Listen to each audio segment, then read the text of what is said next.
Assalamualaikum warahmatullahi wabarakatuh. Alhamdulillah. Wassalatu wassalamu ala rasulillah wa ala alihi wa ashabihi wa man tabi'ahum bi ihsanin ila yaumiddin, amma ba'du. Ma'asyiral ikhwa wal akhwat fid din rahimakumullah. Alhamdulillah, kita bersyukur kepada Allah Subhanahu wa taala atas semua limpahan taufik dan kebaikan yang senantiasa diberikannya kepada kita. Alhamdulillah, di kesempatan kali ini kita kembali melanjutkan pembahasan kajian kitab yang sangat bermanfaat, kitab Al-Bidayah wan Nihayah, buah karya dari Al-Imamul Hafidh Abul Fida Ibnu Katsir rahimahullahu taala. Saat ini kita masuki sesi kajian yang ke-22, ya, Al-Halaqatu Ats-Tsaniyatu wal 20, halaqah atau sesi rekaman audio yang ke-22. Saat ini kita akan membahas tentang kisah anak-anak dari Nabiullah Ibrahim Al-Khalil alaihi salatu wassalam. Tentu di antara anak-anak beliau yang mulia adalah dua nabi yang mulia, yaitu Nabi Ismail dan Ishak alaihi wassalatu wassalam. Disebutkan oleh sebagian dari para ulama seperti Imam Abul Qasim As-Suhaili bahwa Nabi Ibrahim alaihi salatu wassalam tentu saja anaknya yang pertama adalah Nabi Ismail dari ibunya yang bernama Hajar Al-Qibtiyah, ya, dari Mesir, Qibti, Mesir. Kemudian setelah itu anaknya Ishak, ya, dari istri Ibrahim yaitu Sarah, putri dari paman Nabi Ibrahim alaihissalatu wassalam yang dinikahinya. Kemudian setelah itu Nabi Ibrahim menikah lagi dengan seorang perempuan yang bernama Qanturah bintu Yaqtan Al-Kan'aniyah. Dari perempuan ini dia memiliki anak 6 orang. Kemudian berikutnya Nabi Ibrahim menikah lagi dengan Hajun bintu Amin, yang kemudian dari situ dia memiliki anak 5 orang. Ya, sekitar 13 orang semua berarti. Tentu seperti yang kita katakan tadi, yang paling mulia di antara anak-anaknya adalah dua nabi. Ismail alaihissalatu wassalam, anaknya yang pertama, yang ketika anak ini lahir, Nabi Ibrahim memiliki umur 86 tahun, ya. Kemudian ketika umurnya sekitar 100 tahun, lahirlah anaknya yang berikutnya yaitu Nabi Ishak alaihi wassalatu wassalam. Taib, sudah kita bahas juga bahwa pendapat yang terkuat bahwa Nabi Ismail alaihi salatu wassalam dialah, ya, adzabih yang Allah Subhanahu wa taala uji kepada Nabi Ibrahim alaihi salatu wassalam untuk menyembelih anaknya, dan sudah kita sebutkan dalil-dalil tentang masalah ini. Taib, Nabi Ismail alaihi salatu wassalam tentu saja nabi yang mulia, dipuji oleh Allah Subhanahu wa taala di dalam ayat-ayat Al-Qur'an dengan pujian-pujian yang tinggi, ya. Disifati sebagai seorang nabi yang memiliki sifat hilm, ya, sifat penyantun, sabar, selalu menunaikan janji, menjaga salat, memerintahkan keluarganya untuk menunaikan salat, untuk menjaga mereka dari adab Allah Subhanahu wa taala. Kita ketahui kisah yang sangat terkenal tentang Nabi Ismail alaihissalatu wassalam yang sudah kita sebutkan di dalam surat Shaffat ayat 101, ketika ayahnya Nabi Ibrahim alaihissalatu wassalam diperintahkan oleh Allah Subhanahu wa taala sebagai ujian untuk menyembelihnya. Maka Nabi Ismail alaihissalatu wassalam menjawab, "Ya abati fa'al ma tu'maru, satajiduni insyaallahu minas sabirin." Wahai ayahku, lakukanlah apa yang diperintahkan kepadamu. Insya Allah kamu akan dapati aku sebagai orang-orang yang bersabar, termasuk orang-orang yang bersabar. Maka ini menunjukkan kesabarannya, bahwa dia langsung menuruti apa yang diperintahkan oleh Allah Subhanahu wa taala kepada ayahnya. Taib, di dalam surat Maryam ayat ke-54-55, Allah Subhanahu wa taala memuji Nabi Ismail alaihi salatu wassalam, "Wadhkur fil kitabi Ismaila innahu kana Sadiqal wa'di wa kana rasulan nabiyya wa kana ya'muru ahlahu bis salati waz zakati wa kana 'inda rabbih mardiyya."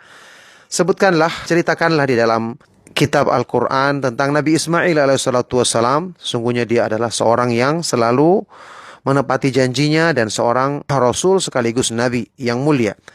Dia selalu memerintahkan kepada keluarganya untuk menunaikan salat, membayar zakat, dan dia diridhoi di sisi Allah Subhanahu wa taala.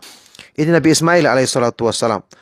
Sebagian dari para ulama, ya, dinukil di dalam kitab ini, para ulama ahli nasab, kemudian ahli sejarah menyebutkan bahwa di antara sifat-sifat atau keistimewaan yang ada pada Nabi Ismail alaihissalatu wassalam, di antaranya adalah dia yang pertama kali menunggangi kuda, yakni menjinakkan kuda untuk kemudian bisa dijadikan sebagai tunggangan, sebagai kendaraan, ya.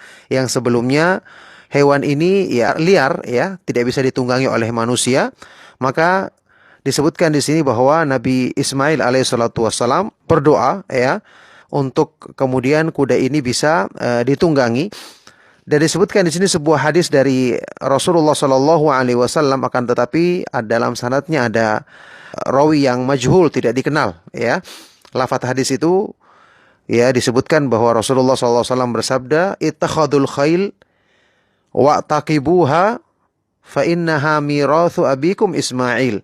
Ambillah kuda dan tunggangilah, bergantianlah untuk menungganginya, karena itu adalah warisan dari ayah kalian, yaitu Nabi Ismail alaihissalatu wassalam. Hadis ini dalam sanadnya ada kelemahan karena ada rawi yang majhul. Berikutnya, Nabi Ismail alaihissalatu wassalam juga adalah yang pertama kali mengucapkan dengan lisannya bahasa Arab yang fasih. Ini disebutkan di dalam sebuah hadis yang dinyatakan hasan oleh Imam Al-Hafidh Ibnu Hajar dan dinyatakan sahih oleh Syekh Al-Albani rahimahullah ta'ala, bahwa Rasulullah SAW bersabda, awwalu man fataka lisanahu bil arabiyyatil bayyinati Ismail alaihi salam wa huwa ibnu arba'a asyrata sanah. Yang pertama kali mengucapkan dengan lisannya bahasa Arab yang fasih adalah Nabi Ismail alaihi salatu wassalam, yang ketika itu dia berumur 14 tahun. Tentu saja sudah kita pernah bahas, ya, bahwa Nabi Ibrahim alaihi salatu wassalam ketika dibawa oleh ibunya Hajar, ya, di Mekah, kemudian setelah keluar air Zam-Zam, maka beberapa kabilah bergabung bersamanya yang mereka adalah orang-orang Arab asli, yaitu kabilah Jurhum, Amalik, kemudian Ahlul Yaman, ya, yang dengan dari situlah dia mempelajari bahasa Arab yang fasih dari orang-orang Arab asli ini. Nah, kemudian juga tentang istri Nabi Ismail alaihissalatu wassalam yang disebutkan dalam kisahnya Ibrahim, bahwa ketika Nabi Ibrahim mengunjungi pertama kali dan bertemu dengan istrinya, di situ kemudian dia memberikan pesan supaya Ismail menceraikan istrinya tersebut karena melihat perangainya yang tidak baik. Disebutkan bahwa istri yang diperintahkan untuk diceraikan ini bernama Amarah bintu Sa'ad ibnu Usamah bin Akil al-Amaliki. Setelah itu dia menikah lagi, dan Nabi Ismail memerintahkan dia untuk menetap dengan istrinya ini karena akhlaknya yang baik. Disebutkan bahwa istrinya ini bernama As-Sayyidah bintu Madad ibnu Amr al-Jurhumi. Taib, kemudian disebutkan bahwasanya Nabi Ismail alaihissalatu wassalam memiliki dari istrinya ini, ya, istrinya yang kedua tadi itu ada 12 orang anak, ya, memiliki 12 orang anak laki-laki. Nah, yang disebutkan oleh sebagian dari para ulama tentang nama-nama mereka. Kemudian juga ketika Nabi Ismail alaihissalatu wassalam meninggal dunia, maka dia memberikan wasiat kepada saudaranya Ishak dan juga untuk menikahkan anak perempuannya yang bernama Nasmah dari anak laki-laki dari saudaranya ini yang bernama Al-Ius ibnu Ishak, yang kemudian nanti lahirlah anaknya yang bernama Ar-Rum. Ya, ini disebutkan di wasiat yang dia berikan kepada saudaranya Ishak sebelum dia meninggal dunia. Kemudian Nabi Ismail alaihissalatu wassalam meninggal dunia, ya. Nabi yang mulia ini dikuburkan di Al-Hijr, ya, Al-Hijr, negeri tempatnya Nabi Saleh alaihissalatu wassalam, dikuburkan bersama ibunya Hajar. Ketika dia meninggal dunia umurnya adalah 137 tahun. Kemudian penduduk Arab dari negeri Hijaz semuanya nisbahnya kepada kedua anak dari Ismail alaihissalatu wassalam, yaitu Nabit dan Qaidar. Taib, itulah kisah tentang Nabi Ismail alaihissalatu wassalam. Kemudian saya tambahkan di sini tentang kisah anaknya berikutnya, yaitu Ishak bin Ibrahim alaihi wassalatu wassalam. Taib, ini juga kisah yang cukup panjang, ya, bahwasanya Allah Subhanahu wa taala menyebutkan di dalam Al-Qur'an, wa basyarnahu bi Ishaq nabiyyam minas salihin wa barakna alaihi wa ala Ishaq wa min dzurriyyatihima muhsinu wa zalimun li nafsihi mubin. Ya, dan kami berikan kabar gembira kepada Nabi Ibrahim dengan kelahiran Ishak, nabi dari kalangan orang-orang yang soleh, dan kami berikan keberkahan baginya dan kepada Ishak alaihi wassalatu wassalam. Disebutkan bahwasanya Nabi Ishak sudah kita ketahui kelahirannya adalah 13 atau 14 tahun setelah lahirnya Nabi Ismail alaihi salatu wassalam. Dan tentu saja Nabi ini adalah Nabi yang mulia. Rasulullah Shallallahu Alaihi Wasallam pernah menyebutkan tentang beberapa Nabi yang memiliki keturunan yang juga seorang Nabi di dalam hadis yang sahih. Disebutkan di dalam Sahih Bukhari dari Abdullah ibnu Umar radhiyallahu taala anhuma, Al-Karim, Ibnul Karim, Ibnul Karim, Ibnul Karim. Orang yang mulia, ya, putra dari orang yang mulia, putra dari orang yang mulia, putra dari orang yang mulia, 4 kali. Yaitu Yusuf ibnu Yakub, ibnu Ishak, ibnu Ibrahim. Yaitu Nabi Yusuf, ya, putranya Yakub, putranya Ishak, putra Nabi Ibrahim alaihi wassalatu wassalam. Inilah orang-orang yang mulia yang disebutkan oleh Rasulullah Shallallahu Alaihi Wasallam dalam hadis sahih riwayat Imam Al-Bukhari. Taib, disebutkan bahwa Nabi Ishak alaihi salatu wassalam menikah, istrinya bernama Rafqah bintu Bituwail, ya. Dia menikah ketika ayahnya Ibrahim alaihissalatu wassalam masih hidup. Ketika itu umurnya 40 tahun. Istrinya adalah seorang yang mandul.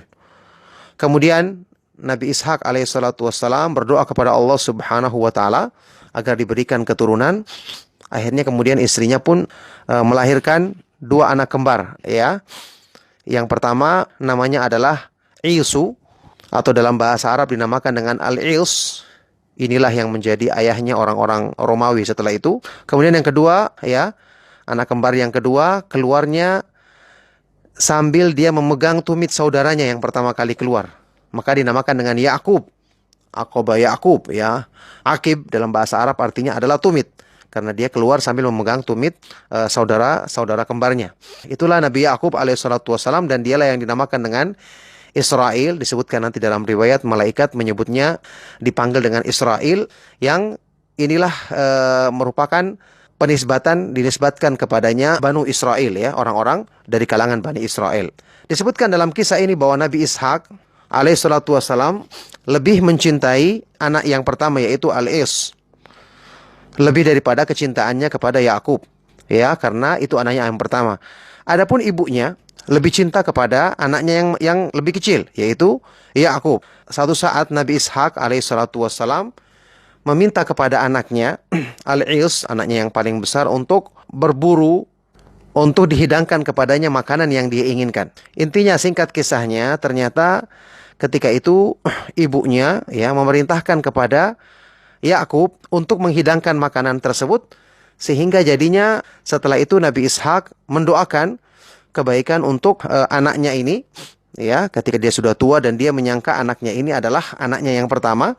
Intinya dia mendoakan keberkahan, mendoakan supaya memiliki kedudukan, memiliki keagungan dan kemuliaan, ya, dan didoakan supaya dia menjadi orang yang kalimatnya, ya, diikuti dan juga diikuti oleh suku bangsa yang datang setelahnya, diberikan rezeki dan diberikan anak keturunan yang banyak. Tapi singkat ceritanya, kemudian saudaranya Al-Is yang mengetahui hal ini akhirnya marah, ya. Akhirnya dia marah dan bahkan mengancam akan membunuh saudaranya ini. Ketika mendengarkan ini, maka ibunya pun memerintahkan kepada Yakub untuk pergi menuju ke tempat pamannya yang bernama Laban, yaitu di negeri Haran, ya, di negeri Syam, di negeri Haran, ya, dekat-dekat Palestina saat ini, supaya dia menetap di sana sampai saudaranya ini tenang, hilang marahnya tadi. Dan dia juga dia juga minta kepada saudaranya untuk menikahkan Yakub ini dengan anak-anak perempuannya. Tapi kemudian Yakub pun juga menuruti apa yang dikatakan oleh ibunya ini, apalagi juga ibunya ini meminta kepada Ishak untuk menyuruh juga anaknya ini pergi ke tempat pamannya tersebut. Tentu ini maksudnya paman dari ibunya, ya. Kemudian dalam perjalanan dia pergi, dia kemalaman di sebuah tempat, yang kemudian dia tertidur di tempat tersebut. Dia mengambil sebuah batu untuk dijadikan sebagai bantalnya. Ketika dia tertidur, dia melihat dalam mimpinya ada semacam sebuah tangga yang menuju ke langit, ya, dari bumi ke langit begitu. Kemudian dia melihat para malaikat, ada yang naik, ada yang turun di tangga tersebut. Dan Allah Subhanahu wa taala, ya, di dalam mimpinya berfirman kepadanya, Allah Subhanahu wa taala berfirman, "Inni sa'ubariku 'alaika wa aktsari dzurriyyatika wa aj'alu laka hadhil ard wa li'aqibika min ba'dika." Sesungguhnya aku akan memberikan keberkahan kepadamu dan kepada kebanyakan dari anak keturunanmu, dan aku menjadikan untukmu negeri ini, ya, dan untuk keturunanmu setelahnya nanti. Ya, keturunan yang datang setelahmu nanti. Maka ketika dia bangun dari tidurnya, maka dia gembira dengan apa yang didapatkan dalam mimpinya tersebut. Kemudian dia bernazar kepada Allah Subhanahu wa taala kalau nanti dia pulang kembali ke negerinya ini, kepada keluarganya ini dalam keadaan selamat, dia akan membangun sebuah tempat ibadah di tempat tersebut dan akan menjadikan harta yang dimilikinya semua diinfakkan di jalan Allah 1/10-nya. Kemudian dia menandai batu tersebut dengan minyak atau semacam cat di situ, ya, supaya ditandai sebagai tempat yang dia pernah singgahi. Yang kemudian inilah nanti yang menjadi tempat Baitul Maqdis saat ini, ya, menjadi Baitul Maqdis, tempat wilayah yang di situ ada Al-Masjidul Aqsa saat ini, yang nanti dibangun oleh Yakub alaihissalatu wassalam, kemudian diperbaharui oleh Nabi Sulaiman bin Daud alaihi wassalatu wassalam, ya. Ketika itu dia menamakan tempat ini dengan nama Baitul, artinya Baitullah, ya, rumah Allah Subhanahu wa taala. Nah, kemudian dia pergi menuju ke tempat pamannya di negeri Harran. Pamannya memiliki 2 putri. Yang paling besar namanya Laia, yang kecil namanya Rahil, ya. Tentu saja yang paling kecil ini disebutkan yang lebih cantik, yang lebih menarik dibandingkan kakaknya.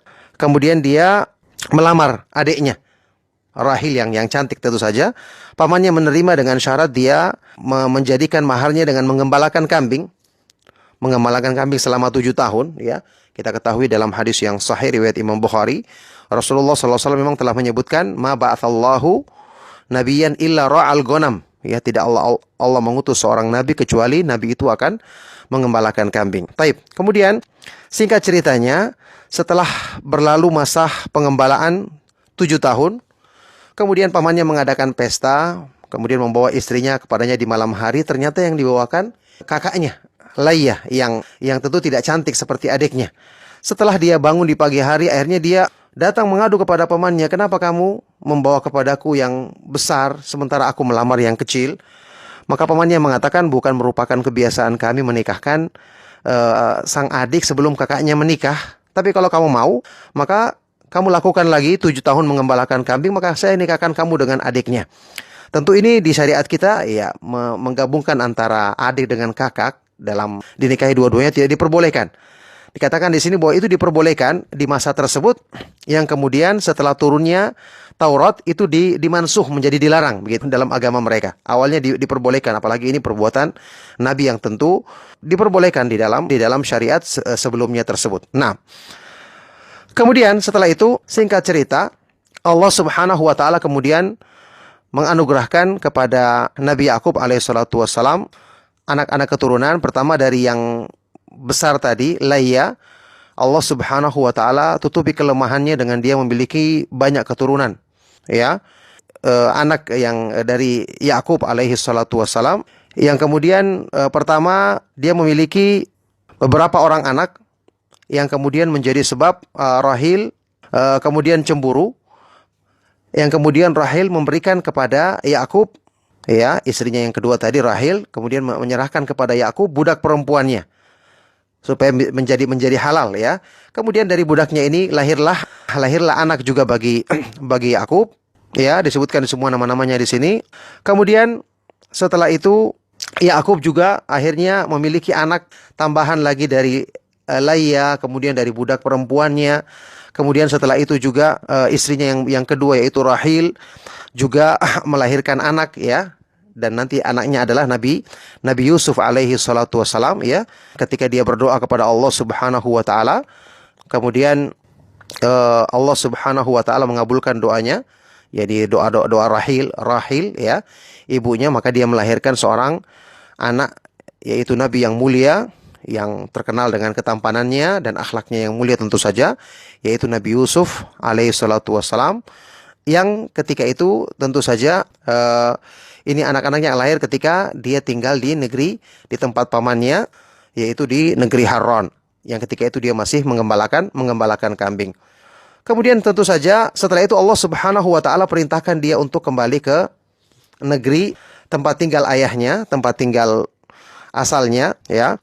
Diperintahkan untuk kembali di sana. Dan singkat ceritanya, kakaknya yang bernama Al-Ils, kakak kembarnya yang sebelumnya marah kepada dia, ya, menyambutnya dengan membawa banyak pasukan. Ya, banyak pasukan. Tapi kemudian Yakub berusaha membujuknya dengan memberikan banyak hadiah berupa ratusan ekor ternak begitu, yang kemudian ya singkat cerita diterima oleh kakaknya ini. Kemudian mereka berpelukan, ya, dan ketika kembali, ya, Nabi Yakub alaihissalatu wassalam sebagaimana nazarnya tadi, dia membangun di tempat yang tadi dia sempat singgah, ya, yang merupakan tempatnya Baitul Maqdis, tempatnya Al-Masjidil Aqsa sekarang. Dia membangun bangunan di situ, mendirikan bangunan di situ, yang kemudian ini bangunan yang menjadi tempat Al-Baitul Maqdis saat ini, tempat lokasi kompleks Masjidil Aqsa saat ini, yang kemudian nanti diperbaharui oleh Nabi Sulaiman bin Daud alaihi wassalatu wassalam. Kemudian singkat ceritanya setelah itu istrinya Rahil kemudian hamil lagi dan melahirkan anak yang berikutnya, yaitu yang dinamakan Bunyamin, ya, Bunyamin. Tapi kemudian dia karena lahirnya susah dengan sakit kesulitan yang besar, yang menjadi sebab kemudian setelah itu menjadi sebab dia meninggal dunia, ya, wafat istrinya yang bernama Rahil ini, yang kemudian dikuburkanlah, dan di atas kuburnya diletakkan sebuah batu yang dikenal sampai saat ini sebagai kuburan dari Rahil, ibunya Nabi Yusuf, dan Benyamin, ya, Nabi Yusuf alaihissalatu wassalam dan adiknya Benyamin. Nah, maka di sini disebutkan bahwa Nabi Yakub alaihissalatu wassalam memiliki 12 orang anak laki-laki, ya, 12 orang anak laki-laki. Setelah itu Nabi Yakub alaihissalatu wassalam kembali ke tempat bapaknya Nabi Ishak alaihissalatu wassalam. Kemudian setelah itu Nabi Ishak meninggal dunia, ya, dan dikuburkan di Hebron, ya, tempat kubur yang sama dengan ayahnya, yaitu Nabi Ibrahim alaihissalatu wassalam. Ketika Nabi Ishak meninggal dunia, ya, sakit kemudian meninggal dunia, umurnya saat itu adalah 180 tahun, yang kemudian dia dikuburkan oleh kedua putranya, yaitu Nabi Yakub dan Al-Is bersama Nabi Ibrahim alaihissalatu wassalam di pekuburan yang ada di negeri Hebron tersebut. Barakallahu fikum, itulah kisah tentang dua putra Nabi Ibrahim alaihissalatu wassalam yang mulia, yaitu Nabi Ismail dan Ishak alaihi wassalatu wassalam, beserta keturunan dari Ishak, yaitu Nabi Yakub. Semoga bermanfaat. Sallallahu wasallam wa barak ala nabiyina Muhammad wa ala alihi wa ashabihi wa man tabi'ahum bi ihsan ila yaumiddin. Walhamdulillahi rabbil alamin. Subhanakallahumma wa bihamdika asyhadu an la ilaha illa anta astaghfiruka wa atubu ilaik. Wassalamualaikum warahmatullahi wabarakatuh.